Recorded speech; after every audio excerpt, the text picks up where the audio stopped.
një televizion goxha armiqësor me lëvizjen bashkë, News 24, që nuk ka kushtuar as edhe një sekond kohë gjatë fushatës zgjedhore, ka botuar një sondazh ku mua më nxirrte me 12.5%. Ai gazetari që drejtonte emisionin, tu fillonte sa herë përmendje emri im, ku diu gati shante në përdhëm, që duke parehatia ti jo thjesht personale, por parahatia e institucionit, e televizionit të, sigurisht në pronësimi një oligarku, tashmë në rënjë grafiku, si Yusembelliu, e prapë se prapë ky televizion ma atribonte mua një përqindje të rëndësishme, 12.5%.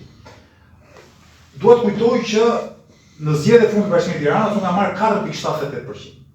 Edhe komentuesit më negativ në rrjetet sociale, kur thonë që ti nuk do fitosh, thotë hajde do marrësh 15% dhe nuk do fitosh. Kjo thjesht tregon avancimin tonë. Unë prapë mendoj që potenciali ynë ka qenë goxha më i madh, sikur zgjedhjet bëheshin. Sidomos nëse ne arrimim të impononim një debat mes kandidatëve.